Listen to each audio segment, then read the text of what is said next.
नमस्कार विद्यार्थियों। कल हम पढ़ रहे थे भारत के भौतिक प्रदेश और पहला भौतिक प्रदेश हमने पढ़ लिया था हिमालय पर्वत। हिमालय पर्वत का 3 प्रकार से विभाजन कर उसके तीनों प्रकार हमने पढ़ लिए थे। हिमालय के जो तीनों भाग थे, बृहद हिमालय, लघु हिमालय और शिवालिक हिमालय, ये 3 हिमालय के प्रकार होते हैं। तीनों हमने पढ़ लिया था। अब जो हिमालय के महत्व है वो हमें पढ़ने हैं। देखो, भारत के उत्तर में जम्मू कश्मीर राज्य से लेकर अरुणाचल प्रदेश राज्य तक हिमालय पर्वत का विस्तार है, जो कि हमने कल पढ़ लिया था। पिछली 2 क्लासों में हिमालय पर्वत के बारे में हमने पढ़ा था। अब आज हम पढ़ेंगे हिमालय का महत्व है। हिमालय के क्या महत्व है भाई? भारत में इसका कुछ उपयोग भी है क्या, या भारत के लिए भी ये कुछ काम की चीज है क्या? तो देखो, हिमालय के कुछ महत्व हैं वो हम पढ़ेंगे। पहला जो महत्व है वो ये है कि हिमालय जो पर्वत है वो भारत के उत्तर पूर्व में, कौन सी दिशा में? उत्तर पूर्व में प्राकृतिक सीमा का निर्माण करता है। किसका निर्माण करता है? प्राकृतिक सीमा का निर्माण। प्राकृतिक का मतलब ये कोई मानवकृत सीमा नहीं है। हिमालय को किसी मानव ने थोड़ी बनाया है, नहीं, प्राकृतिक की बनावट है ये। और भारत के उत्तर पूर्व में हिमालय पर्वत प्राकृतिक सीमा का निर्माण करता है, प्राकृतिक बाउंड्री का निर्माण करता है, जो पड़ोसी देशों के लिए एक प्रकार से सैनिक का कार्य करता है। किसका काम करता है? सैनिक का। यानी किसी प्रकार की तारबंदी या बाउंड्री करने की आवश्यकता ही नहीं है। ऑटोमेटिक ही बाउंड्री किसने बढ़ा रखी है? हिमालय पर्वत ने। कौन सी दिशा में? भारत के उत्तर पूर्व दिशा में। दूसरा जो महत्व है, यह भारत के उत्तर पूर्व में स्थित होने के कारण उत्तर पूर्व क्षेत्रों से होने वाले जो बाहरी आक्रमण है, क्या बाहरी आक्रमण, उनसे भारत की रक्षा करता है। भाई, किसी भी प्रकार की कोई सेना लगाने की आवश्यकता ही नहीं है। इतने विशाल, इतने ऊंचे पर्वत को पार करके कोई बाहरी आक्रमण हम पर नहीं कर सकता। इसलिए उत्तर पूर्व जो देश है, भारत के उत्तर पूर्व में जो देश है, उनमें उनके द्वारा जो भी आक्रमण भारत के ऊपर किए जाते हैं, उनसे भारत की सुरक्षा कौन करता है? हिमालय पर्वत। ठीक है। तीसरा है, यह पर्वत ऊंचा होने के कारण साइबेरिया से आने वाली जो ठंडी पवने हैं, कौन सी पवने? ठंडी पवने, जिनको साइबेरियन पवने कहा जाता है। कहां से आती है ये? साइबेरिया से। भारत के उत्तर पूर्व में हिमालय पर्वत है, और हिमालय के उत्तर में साइबेरिया से आने वाली जो ठंडी पवने हैं, उनको रोकने का काम करता है हिमालय पर्वत। कौन करता है? हिमालय पर्वत। क्योंकि हिमालय पर्वत काफी ऊंचा पर्वत है, जिसके कारण वो भारत में ठंडी पवनों को आने से रोक देता है। अगर ये ठंडी पवनें भारत में आ जाती, हिमालय पर्वत जिस स्थान पर अवस्थित है वहां नहीं होता, तो वो पवनें सीधी भारत में आती और भारत का तापमान तेजी से गिर जाता। यहाँ अत्यधिक ठंड होती। क्या होती? अत्यधिक ठंड। जिस प्रकार की ठंड साइबेरिया क्षेत्रों में पड़ती है, उसी प्रकार की ठंड भारत में भी पड़ती है। अगर कौन नहीं होता? हिमालय पर्वत नहीं होता। तो तीसरा, चौथा इसका फायदा है, हमें पता है भारत की जलवायु मानसूनी है और अरब सागर व बंगाल की खाड़ी, अरब सागर व बंगाल की खाड़ी से आने वाली या उठने वाली जो पवने हैं, मानसूनी पवने, उन पवनों को रोकने का काम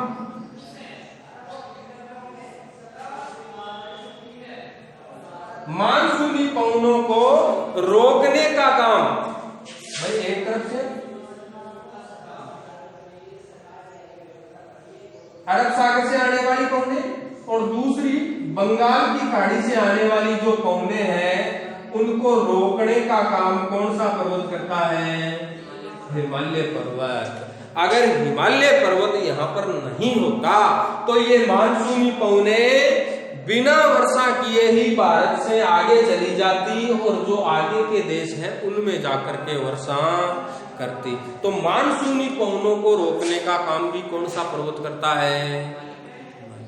तो मानसूनी पवनों को रोककर भारत में वर्षा कराने में जो सहायक है वो कौन सा पर्वत है? हिमालय पर्वत। 4 फायदे हो गए। 5वां इसका फायदा है, भारत में कई नित्यवाही नदियां निकलती हैं।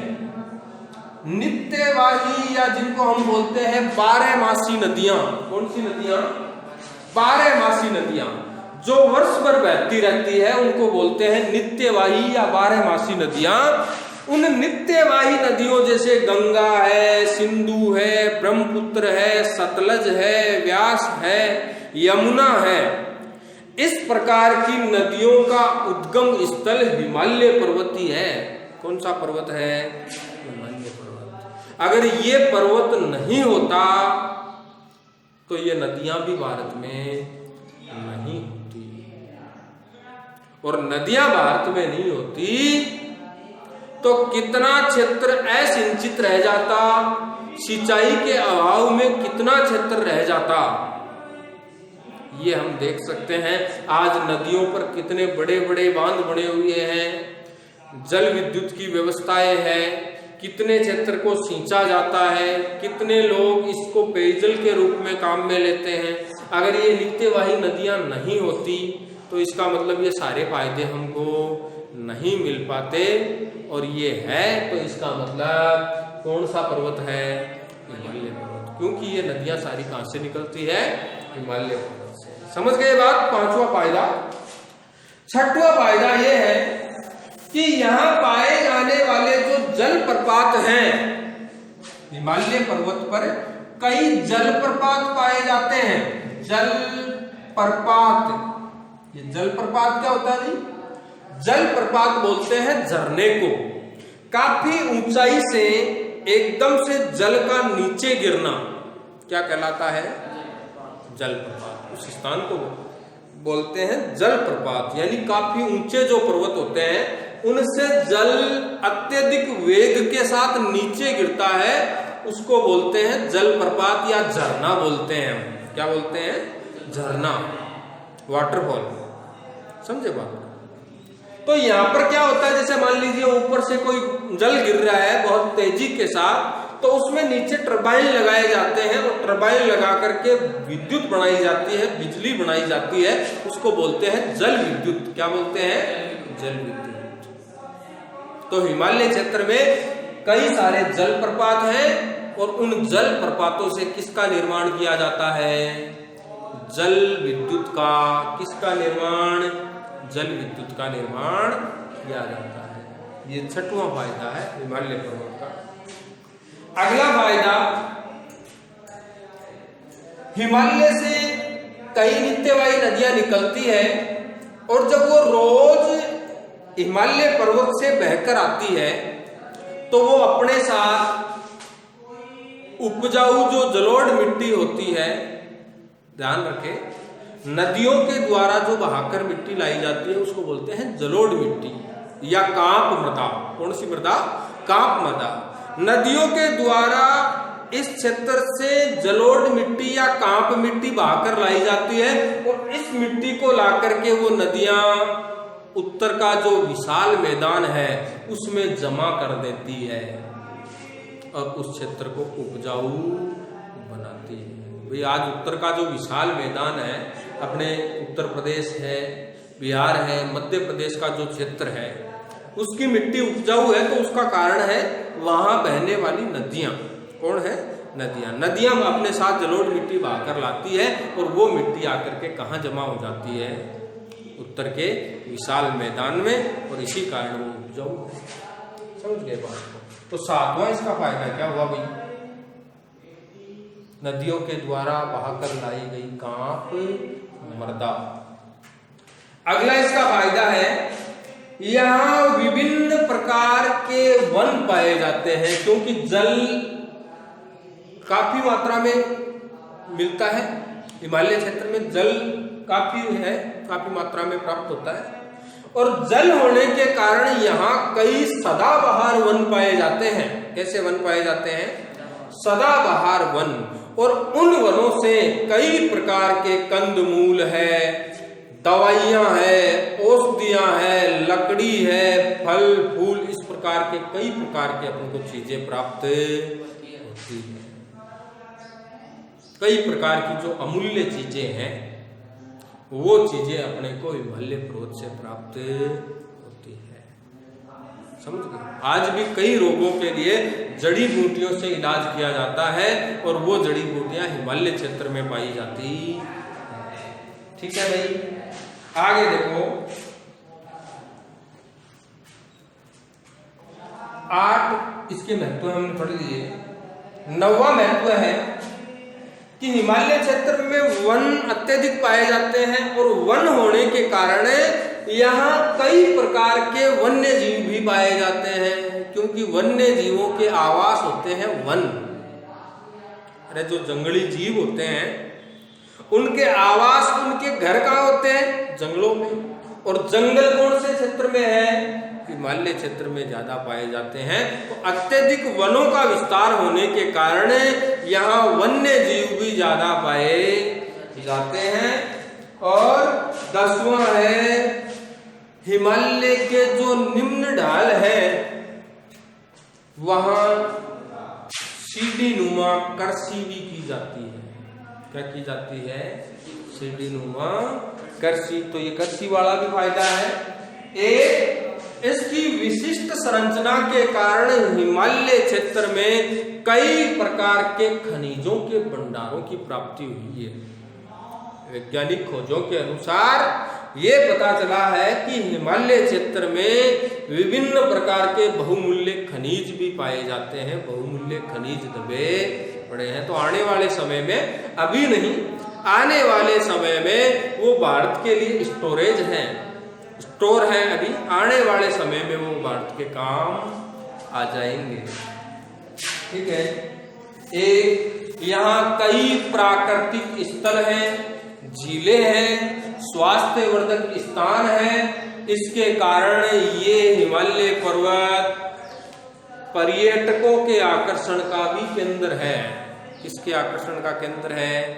पर्यटकों के। कल हमने पढ़ा था लघु हिमालय में, जैसे शिमला है, मसूरी है, नैनीताल है, दार्जिलिंग है, रानीखेत है। ये प्रमुख पर्यटन स्थल है जो हिमालय पर्वत में है, और ये प्रतिवर्ष कई देशी और विदेशी पर्यटकों को अपनी ओर आकर्षित करते हैं। ठीक है। एक, हिमालय पर्वतारोहण की दृष्टि से भी महत्वपूर्ण है। पर्वतारोहण की दृष्टि से, पर्वतारोहण का मतलब होता है जो पर्वतों पे चढ़ने के शौकीन होते हैं। भाई सबके अलग अलग शौक है। तो कई लोग पर्वतों पे चढ़ने के शौकीन होते हैं, जैसे माउंट एवरेस्ट पे चढ़ने वाले हैं। इस प्रकार के कई व्यक्ति अलग अलग अपने अपने शौक। तो कई जो पर्वतारोहण का शौक रखते हैं उनके लिए भी इसका काफी महत्व है। समझ गए? तो ऊंचे पर्वतों पे जो चढ़ना चाहते हैं उनके लिए भी हिमालय पर्वत का काफी महत्व है। ठीक है। ये है हिमालय पर्वत के कुछ महत्व जो आपको बताए। देखो दोबारा देखना एक बार। हिमालय पर्वत के महत्व है। पहला महत्व आपको बताया था, उत्तर पूर्व की जो प्राकृतिक सीमा है उसका निर्माण करता है हिमालय पर्वत। दूसरा महत्व है, उत्तर पूर्व से होने वाले जो बाहरी आक्रमण है उनसे भारत की सहायता करता है, मदद करता है। तीसरा, साइबेरिया से आने वाली जो ठंडी पवनें हैं उनको भारत में आने से भी रोकता है। चौथा, मानसूनी पवनें, अरब सागर एवं बंगाल की खाड़ी से उठने वाली जो मानसूनी पवनें हैं उनको रोककर भारत में वर्षा करवाने में सहायक कौन है? हिमालय पर्वत। पांचवा, हिमालय से कई नित्यवाही नदियां निकलती हैं। छठवा, यहाँ कई जल प्रपात पाए जाते हैं जो जल विद्युत की सुविधा प्रदान करते हैं।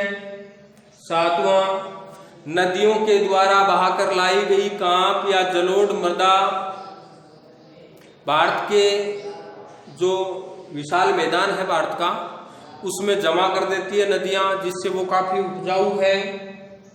आठवां, यहाँ विभिन्न प्रकार के वन पाए जाते हैं और वनों से कई प्रकार की बहुमूल्य चीजें प्राप्त होती है, जैसे कंद मूल, जड़ी बूटियां, फल फूल, इस प्रकार की चीजें प्राप्त होती है।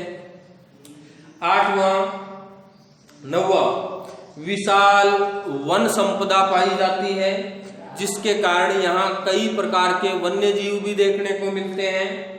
इसके बाद में इसके निम्न ढालों पर कृषि की जाती है। 11वां, हिमालय की विशिष्ट संरचना के कारण यहाँ विभिन्न प्रकारों के खनिजों के भंडार पाए गए हैं। और अगला है, यहाँ कई पर्यटन स्थल है, कई स्वास्थ्यवर्धक जगह है जहाँ लाखों की संख्या में देशी और विदेशी पर्यटक घूमने के लिए आते हैं, तो ये पर्यटकों को भी अपनी ओर आकर्षित करता है। और नेक्स्ट है, पर्वतारोहण की दृष्टि से भी काफी महत्वपूर्ण है। जो लोग पर्वतारोहण का शौक रखते हैं उनके लिए भी अच्छा स्थान है। कौन सा पर्वत है? हिमालय पर्वत। ठीक है, आगे देखो।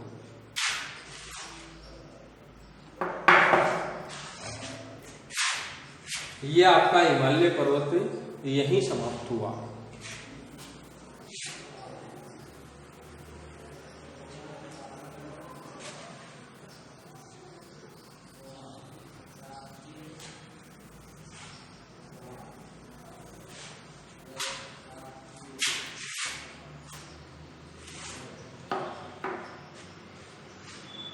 दूसरा जो आज हम भौतिक प्रदेश पढ़ने जा रहे हैं उसका नाम है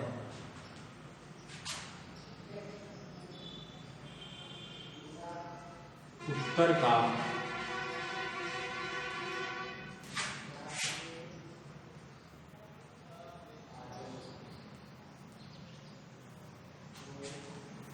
विशाल मैदान।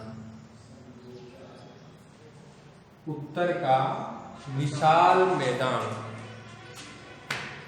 दूसरा भौतिक प्रदेश है। हिमालय पर्वत अपना कंप्लीट हो गया। देखो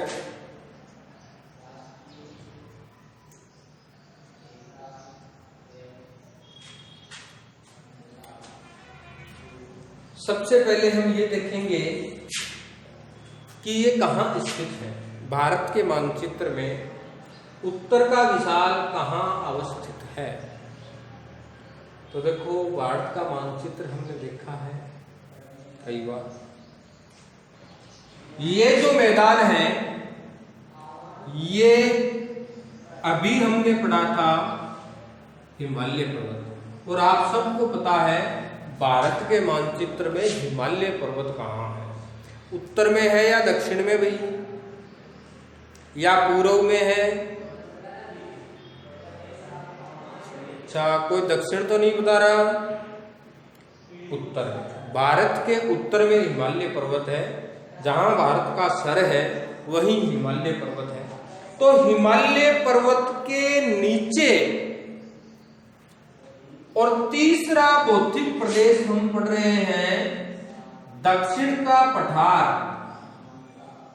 दक्षिण का पठार, ये तीसरा भौतिक प्रदेश हम पढ़ेंगे, तीसरा या चौथा, दक्षिण का पठार। ठीक है, इन दोनों के बीच में है उत्तर का विशाल मैदान, हिमालय पर्वत के दक्षिण में, और इस दक्षिण के जो पठार है इसके उत्तर में, दोनों के बीच में कौन सा? उत्तर का विशाल मैदान। ठीक है, देखो इस क्षेत्र को सतलज, गंगा, सतलज, गंगा व ब्रह्मपुत्र, ब्रह्मपुत्र का मैदान भी कहा जाता है। क्या कहा जाता है इसको? सतलज, गंगा और ब्रह्मपुत्र का मैदान भी कहा जाता है उत्तर के विशाल मैदान को, क्योंकि यह मैदान इन नदियों के द्वारा लाकर बिछाई गई मिट्टियों से बना हुआ है। किससे बना हुआ है? सतलज, गंगा और ब्रह्मपुत्र, ये तीनों हिमालय पर्वत से बहाकर जो मिट्टियां लाती है, उन मिट्टियों से निर्माण हुआ है किसका? उत्तर के विशाल मैदान का। इस धनुषाकार मैदान की लंबाई 2400 किलोमीटर, कितनी? 2400 किलोमीटर, इसकी लंबाई 2400 किलोमीटर तथा चौड़ाई 150 से 480 किलोमीटर तक है। ठीक है, और इसका आकार कैसा है भाई? धनुषाकार, इस प्रकार का धनुषाकार। ठीक है, ये है इसका आकार, ध्यान देना। सतलज, गंगा, ब्रह्मपुत्र का मैदान भी बोलते हैं इसको। हिमालय और दक्षिण के पठार के मध्य में स्थित है।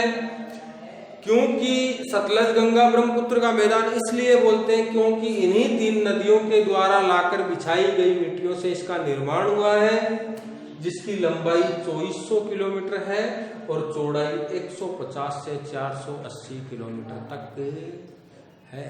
और इस मैदान का आकार कैसा है? धनुषाकार। हिमालय का आकार कैसा है? कैसा दिखता है? तलवार की भांति। किस प्रकार दिखता है? तलवार की भांति, और यह है धनुषाकार। ठीक है, इस क्षेत्र में अरावली पर्वत जल विभाजक का कार्य करता है। कौन सा पर्वत? अरावली पर्वत। अरावली पर्वत जो है वो इस क्षेत्र में जल विभाजक, इसका काम जल विभाजक। विभाजक का मतलब होता है बांटने वाला। विभाजक का मतलब बांटने वाला। जैसे ये कोई नदी बह रही है और बीच में कोई पर्वत श्रृंखला है। क्या है? पर्वत श्रृंखला है। तो ये पर्वत श्रृंखला जल विभाजक कहलाएगी। क्यों कहलाएगी? क्योंकि इसने नदी के जल को बांट दिया है। क्या कर दिया है? बांट दिया, आगे जाने से रोक दिया है, इसलिए इसको बोलते हैं जल विभाजक। तो इसी क्षेत्र में कौन है?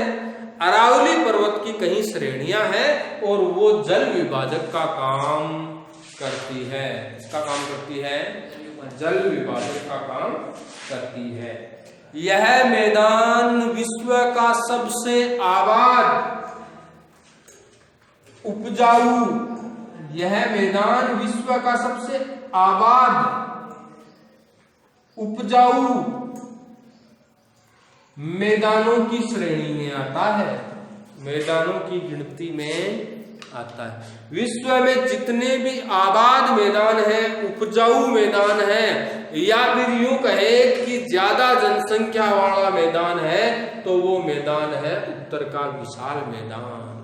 यहाँ आबादी भी ज्यादा है, जनसंख्या भी ज्यादा है, और फसलों का उत्पादन भी सबसे ज्यादा होता है। भारत में हम देखें कि सबसे ज्यादा फसलों का उत्पादन कौन से क्षेत्र में होता है, कौन से भौतिक प्रदेश में होता है, तो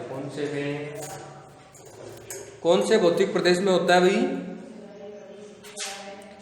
उत्तर के विशाल मैदान में। ठीक है, ये बात। अब देखो, इस मैदान का भी हम वर्गीकरण करेंगे। ये मैदान भी काफी लंबा चौड़ा है। हिमालय पर्वत की लंबाई भी 2500 किलोमीटर थी, और इसकी लंबाई भी 2400 किलोमीटर है। तो इसको भी हम 4 टुकड़ों में पढ़ेंगे। कितने टुकड़ों में पढ़ेंगे? 4 टुकड़ों में पढ़ेंगे। तो देखिए कौन कौन से वो 4 टुकड़े हैं, 4 भाग कौन कौन से हैं। उत्तर के मैदान का भौगोलिक वर्गीकरण।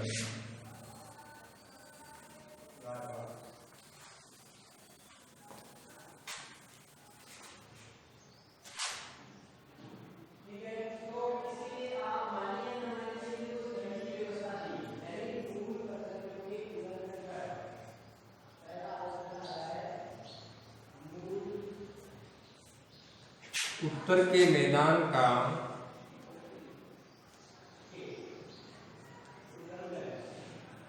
भौगोलिक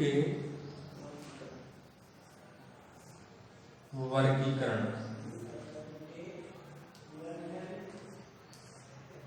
देखो, उत्तर के मैदान को भौगोलिक दृष्टि से 4 भागों में बांटा गया है। कितने भागों में बांटा गया है?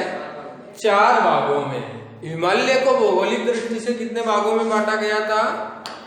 3 भागों में। और विशाल मैदान को भौगोलिक दृष्टि से 4 भागों में बांटा गया है। कितने भागों में? 4 भागों में। देखो कौन कौन से। पहला जो भौगोलिक प्रदेश है वो है भाबर प्रदेश। ठीक है। दूसरा है तराई प्रदेश।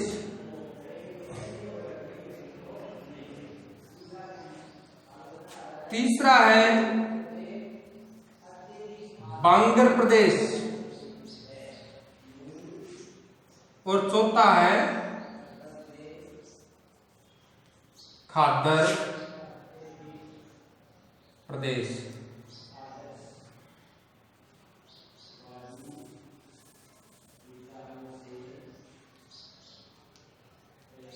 ठीक है।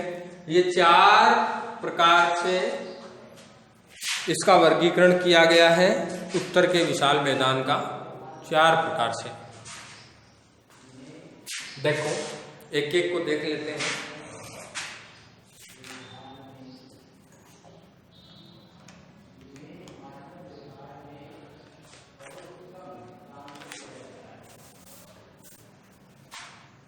देखो, हमने एक पर्वत पढ़ा था, हिमालय का अंतिम जो वर्गीकरण पढ़ा था उसका नाम था शिवालिक हिमालय।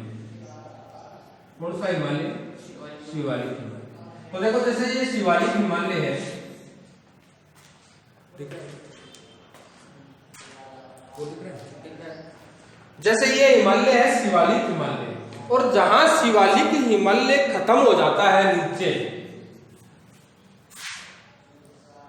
वहीं से स्टार्ट हो जाता है भाबर प्रदेश, जो किसका अंग है? विशाल मैदान का।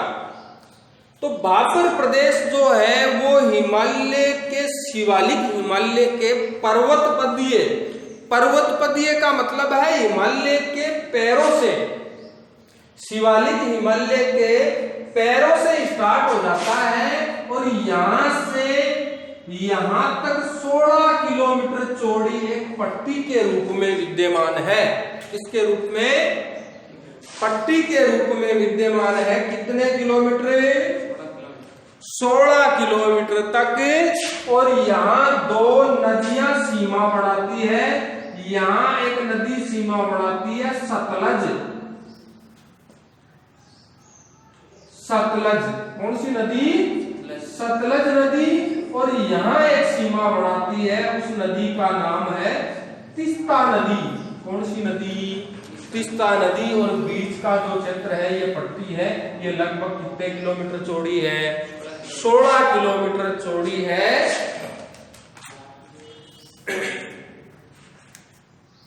अब देखो इसमें क्या होता है, ये जो नदियां हैं ये ऊपर से अपने साथ जो भी अवसाद बहाकर लाती है, जो भी कंकड़ पत्थर बहाकर लाती है, उसको पर्वत के पैरों में ही जमा कर देती है। पर्वत पदीय क्षेत्रों में ला करके जमा कर देती है। इसी स्थान पर उस अवसाद को, उस कचरे को, अवसाद का मतलब होता है कचरा, जो भी नदियां अपने साथ अवसाद या कंकड़ पत्थर बहाकर लाती है, उसको पर्वत के पैरों में लाकर जमा कर देती है। समझ गए? तो जो भी ये नदियां अपने साथ बहा करके लाती है, उसको इसी स्थान पर जमा कर देती है। और इसको बोलते हैं भाबर प्रदेश। क्या बोलते हैं? भाबर प्रदेश। ठीक है भाई, ये है भाबर प्रदेश। ठीक है, हिमालय से ठीक नीचे 16 किलोमीटर के क्षेत्र में भाबर प्रदेश। भाबर प्रदेश। ठीक है। अब इसके बाद में इससे ठीक नीचे जो भाग आता है वो है तराई प्रदेश। कौन सा प्रदेश? ये है तराई प्रदेश। ये ऊपर भाबर प्रदेश की सीमा है और ये नीचे है तराई प्रदेश। ठीक है। तो भाबर प्रदेश के ठीक दक्षिण में कौन सा प्रदेश है? तराई प्रदेश।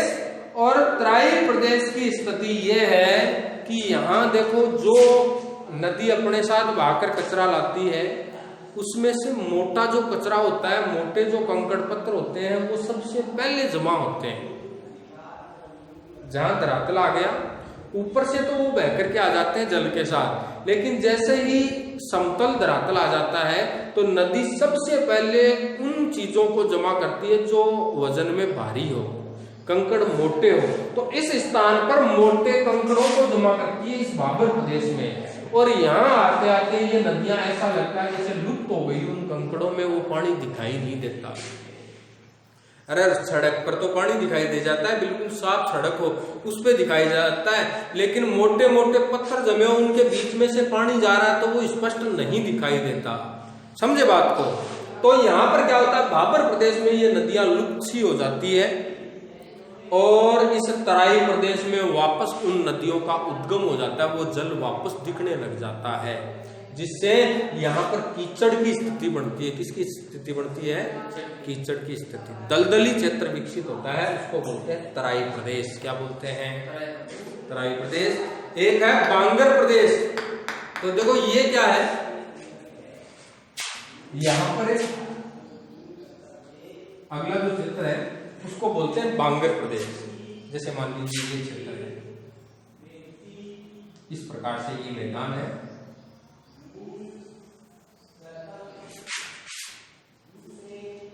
ये धरातल है,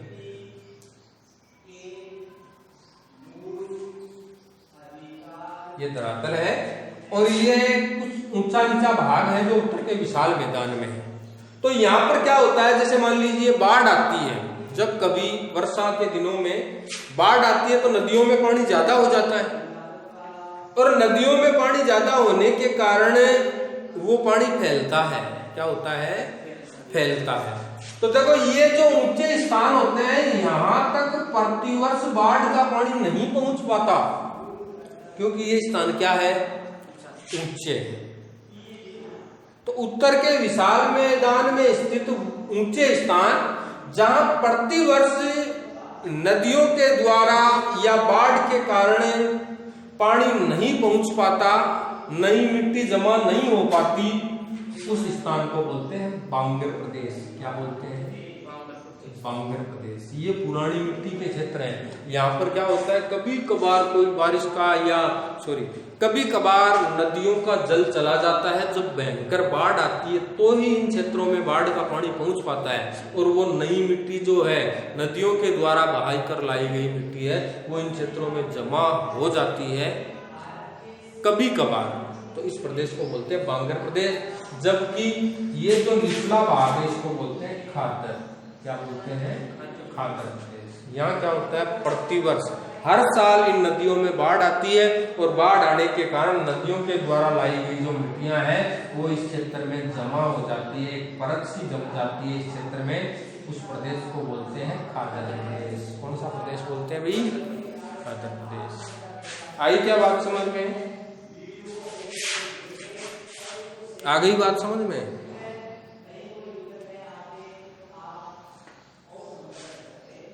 ठीक है, ये था उत्तर का विशाल मैदान। ठीक है, उत्तर के विशाल मैदान का जो वर्गीकरण है, भौगोलिक वर्गीकरण, वो 4 प्रकार से हमने किया था। भाबर प्रदेश, तराई प्रदेश, बांगर प्रदेश और खादर प्रदेश। भाबर प्रदेश जो है वो शिवालिक हिमालय से ठीक नीचे, जहां नदियां अपने साथ बहाकर लाए गए जो मोटे कंकड़ होते हैं उनको सबसे पहले जमा करती है, उसको बोलते हैं भाबर प्रदेश। उससे ठीक आगे तराई प्रदेश, जहां छोटे कंकड़ जमा होते हैं और दलदली क्षेत्र विकसित हो जाता है, उसको बोलते हैं तराई प्रदेश। उसके बाद में बांगर और खादर। तो बांगर मैदान में स्थित ऊंचे स्थान है जहां प्रत्येक वर्ष बाढ़ का पानी नहीं पहुंच पाता, उसको बोलते हैं बांगर। और जहां हर वर्ष बाढ़ आने के कारण मिट्टी की नई परत आकर जमा हो जाती है, उसको बोलते हैं खादर प्रदेश। क्या बोलते हैं? खादर प्रदेश। ठीक है भैया, आज के लिए इतना ही। ओके।